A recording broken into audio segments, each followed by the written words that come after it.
메리 크리스마스. 예, 우리 가정에 계신 우리 모든 성도님들도 메리 크리스마스. 주님의 평화가 함께 하시기를 축복하고 또 기원합니다. 오늘 2020년 성탄 예배를 드리면서 한 사람이 살아있는 한평생에 몇 번이나 성탄절 예배를 드릴 수 있을까를 잠깐 어제 설교를 준비하면서 생각해 보았습니다. 어릴 때부터 예수님을 쭉 믿었던 사람들은 50번, 60번, 70번 성탄절 예배를 드릴 수 있을 겁니다.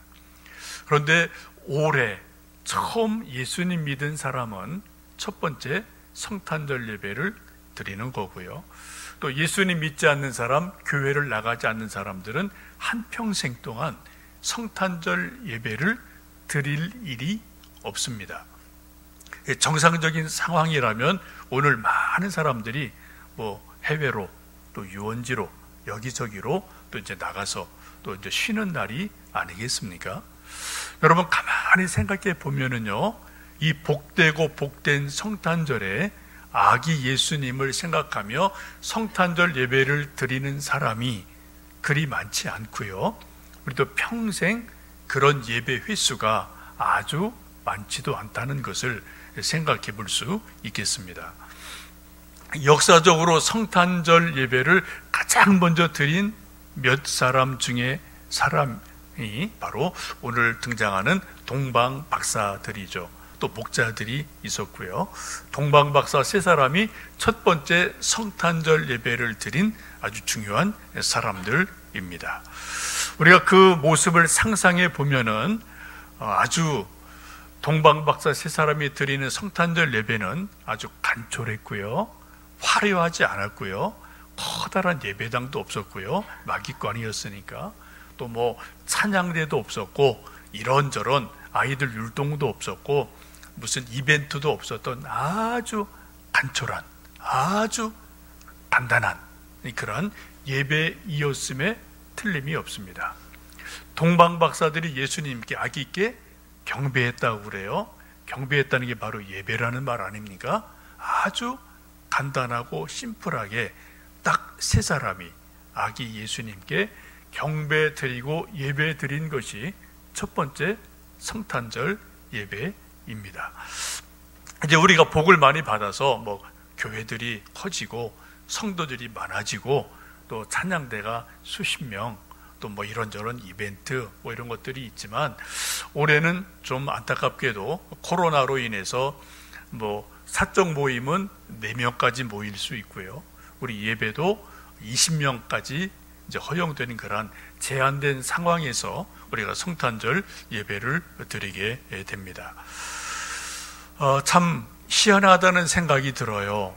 1년 중에 가장 기뻐하며 예배 드리는 것이 부활절 예배, 또 성탄절 예배인데 올해는 이 모든 예배가 아주 제한된 상황 가운데서 예배 드리게 되어서 저도 곰곰 이런저런 생각을 해보면서 하나님께서 우리 인간들의 예배를 기뻐받지 않으시나?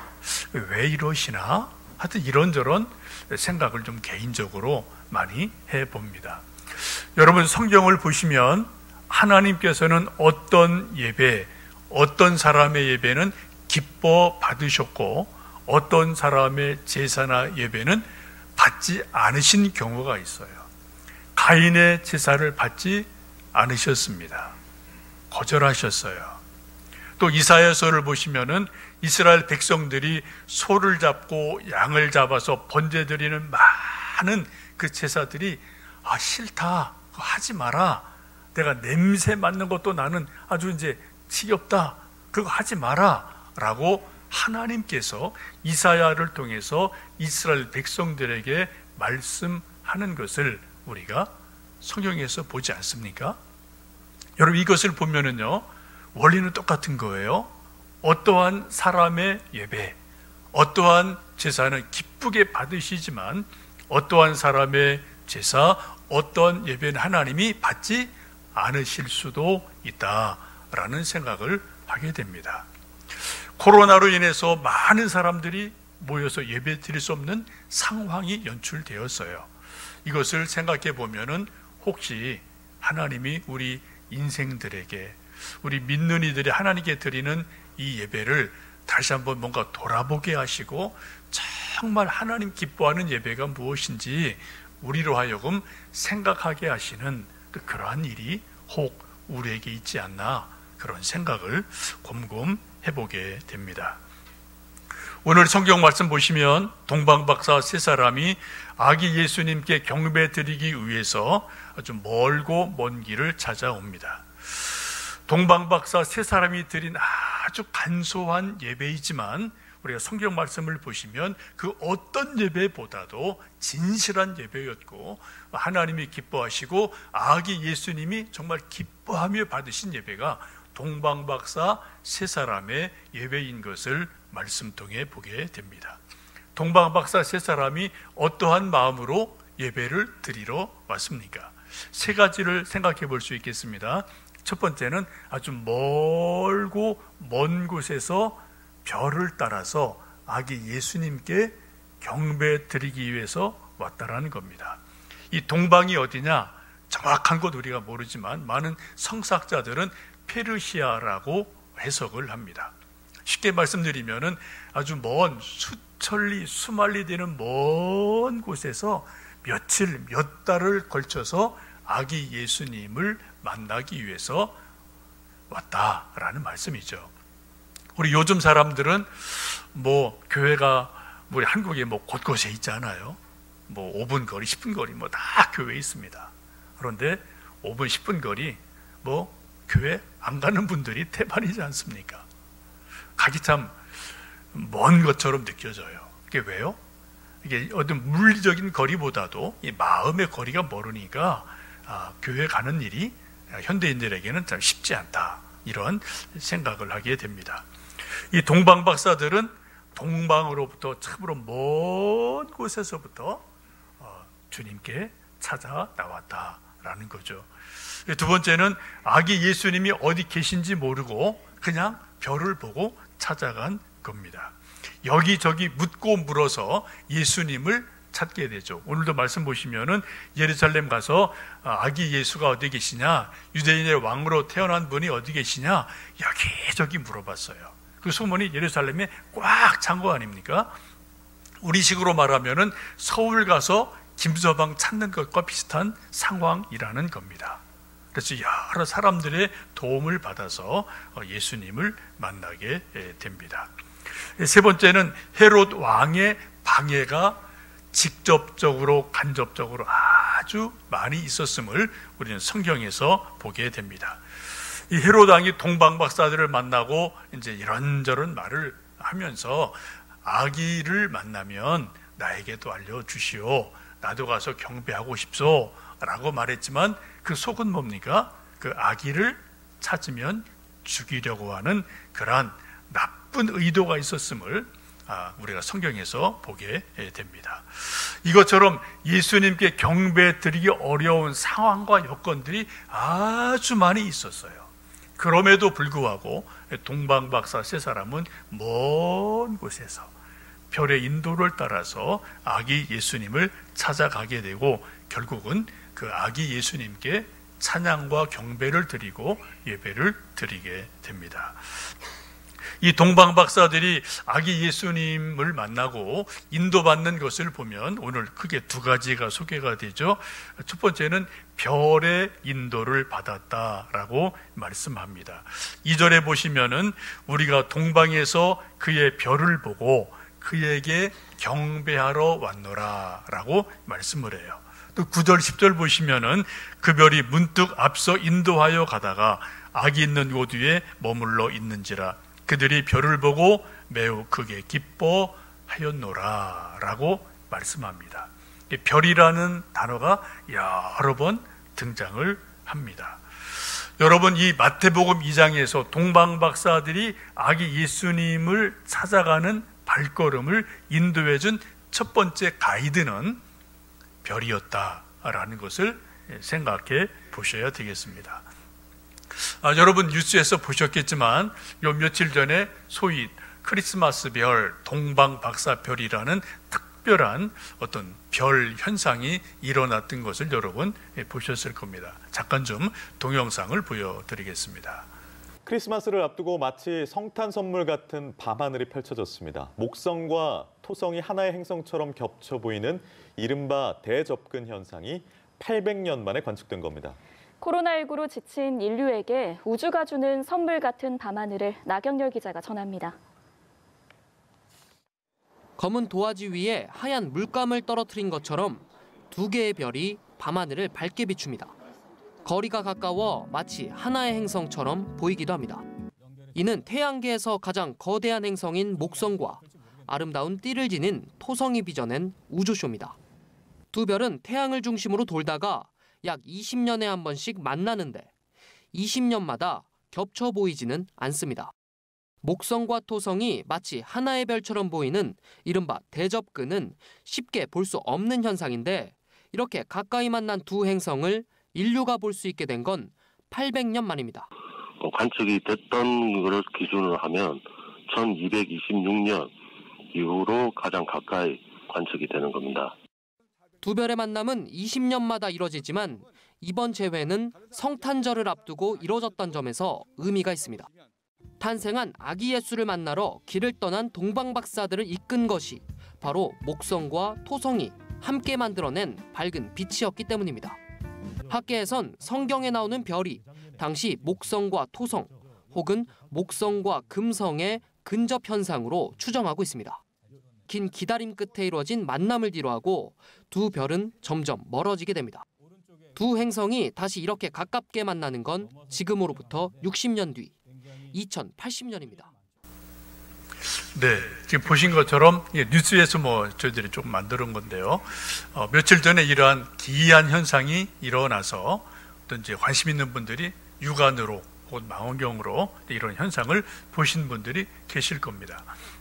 지금 기자가 말한 것처럼 2000년 전에도 예수님 탄생하실 때도 이런 비슷한 현상이 일어났을 거다. 그래서 그 별을 일컬어서 동방박사 별이다, 크리스마스 별이다, 그렇게 이제 또 별명을 붙여주는 일들이 있게 됐습니다. 여러분, 별은 하나님께서 사용하시는 특별한 도구예요. 아브라함이 믿음이 없을 때 아브라함을 장막 바깥으로 불러내서 밤하늘의 별을 봐라 라고 별을 보게 하시고 너의 후손이 이와 같이 많아질 거다, 별을 보고 약속을 하셨습니다. 또 욥이 많은 고난 가운데서 힘들어할 때 여러분 쭉 후반기 보면은 38장 넘어가면은 별을 보여주시면서 내가 저 별들을 아느냐, 내가 저 별들을 묶을 수 있겠느냐, 저 별들을 내가 풀어놓을 수 있겠느냐, 이런 질문하시면서 별을 보여주시면서 하나님의 전능하심을 보여주시고 욥의 고난을 이겨나가도록 위로하시는 것이 별입니다. 우리가 너무 좋아하는 윤동주 시인도 밤하늘의 별을 보고 별해는 밤 시를 지어서 우리들을 위로해 주고 있고요. 또 고흐 같은 사람은 또 별이 빛나는 밤에 그림을 그려서 또 우리에게 많은 것을 생각하게 하는 그러한 일들이 있습니다. 여러분, 요즘은 우리가 좀 이제 전기 때문에 별 보기가 힘든 상황이지만 가끔 여러분 밤하늘에 별을 좀 살펴보시고 저 별빛 속에 별을 통해서 내게 무언가 주시는 하나님의 위로, 하나님의 메시지가 있지 않은지 생각해 보시면 좋겠습니다. 바로 동방 박사들이 별의 인도를 따라서 예수님께로 왔습니다. 두 번째는 동방 박사들을 인도해 준 것은 하나님 말씀입니다. 이제 예루살렘까지 와서 예수님을 찾을 수 없으니까 여기저기 수소문을 하게 되죠. 그래서 예루살렘이 소동이 일어났습니다. 왕까지 알게 되었어요. 그래, 왕도 알 수 없으니까 대제사장과 서기관들을 불러서 도대체 이 동방 박사들 하는 말이 뭐냐, 유대인의 왕이 났다는데 어디냐, 누구냐, 이런 것을 꼬치꼬치 캐묻게 됩니다. 왜요? 죽이려고. 이것을 모르는 서기관들이, 성경 박사들이죠, 전문가들이죠. 이분들이 구약을 쭉 연구해 보니까 딱 말씀이 등장을 하게 됩니다. 바로 오늘 함께 읽으셨던 말씀 6절에 보시면 또 유대 땅 베들레헴아 너는 유대 고을 중에서 가장 작지 아니하도다. 네게서 한 다스리는 자가 나와서 내 백성 이스라엘의 목자가 되리라 라고 베들레헴이라는 지명을 정확하게 지적하고 있는 말씀을 볼 수가 있게 됩니다. 그래서 베들레헴에서 예수님이 마구간에서 태어나지 않으십니까? 그래서 이 동방 박사들은 바로 하나님의 말씀을 따라서 그들의 인도를 따라서 아기 예수님을 드디어 만나게 되는 놀라운 일이 일어나게 됩니다. 우리도 인생을 살다 보면은 뭐 누구나 다, 뭐 저나 여러분이나 우리 자녀들이나 인생길, 신앙길을 걷다 보면은 바른 길을 걸을 때도 있고요. 때로는 삐딱선을 탈 때도 있고요. 혹은 이 길인지 저 길인지 이게 판단이 안 되는 일들이 종종 우리 모두에게는 그런 일들이 있습니다. 그때 우리에게 가장 정확한 길을 제시해 주시고 길을 가르쳐 주는 것이 누구라고요? 무엇이라고요? 바로 하나님 말씀이다라는 겁니다. 여러분, 성경 말씀이 뭡니까? 말씀이 육신이 되어 오신 예수님이 말씀하신 것을 기록해 놓은 게 성경이잖아요. 성경은 하나님의 말씀이거든요. 우리 인생의 모든 답들이 성경 말씀에 있음을 우리는 믿습니다. 우리의 믿음의 가장 중요한 근거이지 않습니까? 마지막 결정적인 근거이지 않습니까? 여러분, 지금까지 인생을 살아오시면서 이 길 갈까 저 길 갈까, 이렇게 할까 저렇게 할까, 이런저런 어떤 판단을 할 때에 우리가 여러 정보가 있지만 가장 중요한 마지막 가이드라인은 성경 말씀인 것을 우리는 고백을 합니다. 이게 참 쉽지 않지만 이게 우리 고백이잖아요. 여러분 인생을 사시면서 그러한 경험들이 여러 번 있으셨을 거예요. 이렇게 할까 저렇게 할까, 이건가 저건가 고민하고 기도하다가 성경 말씀 읽다가 하나님 말씀에서 지혜가 생기고 깨달음이 생기고 어떤 판단력이 생겨서 이거다 라고 나름대로 말씀을 근거로 결정하고 나갈 때 또 하나님의 인도하심을 우리는 종종 경험하게 됩니다. 예수님 친히 말씀하기를 내가 곧 길이요 진리요 생명이니 나로 말미암지 않고는 아버지께로 올 자가 없다라고 말씀을 하십니다. 어쨌든 동방박사 세 사람이 황금과 유향과 모략을 드리면서 예수님이 하나님의 아들이시다, 만왕의 왕이시다, 이런 것들을 명확하게 예물을 드리고 경배한 모습을 보게 됩니다. 올해 2020년 성탄 예배는 아주 소박하고 간촐하게 예배를 우리 모두 다 드리게 됩니다. 어쩌면은 2000년 전 동방 박사들도 이 우리 예배 모습보다 더 간촐하게, 더 간소하게 아기 예수님께 예배를 드렸음에 틀림이 없습니다. 우리가 여러 가지 좀 아쉬움이 있지만 아마도 하나님께서 우리에게 뭔가 더 화려한 외적 모습보다는 어떤 행사보다는 이벤트보다는 아기 예수님께 드리는 그 예배에 집중하고 아기 예수님께 더 집중하도록 우리를 이런 모습으로 만들어 가시는 것은 아닌가 생각을 해봅니다. 매년 크리스마스 시즌이 되면은 서울 광화문에 있는 문화예술회관에서 뭐 여러 교회들이 연합으로 수백 명 찬양단을 만들어서 이제 칸타타를 하거든요. 그게 몇 달 전부터 큰 행사예요. 서울에 이제 몇몇 교회들이. 근데 올해는 그것도 못해요. 또 교회마다 유치부 아동부들이 뭐 율동하고 이런저런 또 뭐 얼마나 많이 또 작년 같으면 준비했겠습니까? 또 올해는 모두 다 금지예요. 할 수 있어도 그냥 영상으로 부분적으로 조금 하는 것밖에 없습니다. 큰 교회든 작은 교회든 우리 모든 교회들이 올해는 참 특이하게, 정말 특별하게도 그냥 이런저런 행사하지 말고 그냥 가정에서 또 교회에서 조금 모여서 그냥 찬송 부르고 예수님 생각하고 좀 경건한 마음으로 예배 드렸으면 좋겠다. 그러한 특별한 분위기를 하나님이 우리에게 만들어 놓으셨습니다. 여러분, 2000년 전 동방 박사들도 우리가 더 심플하게 예수님께 예배를 드렸고 경배를 드렸습니다. 오늘도 그런 마음으로 우리 예수님 생각하고 예수님 경배하고 또 그 주님의 사랑과 평화로 서로 격려해주고 서로 위로해주고 또 가정에 주님 평화가 임하는 그런 놀라운 은혜가 있기를 주님의 이름으로 축복합니다.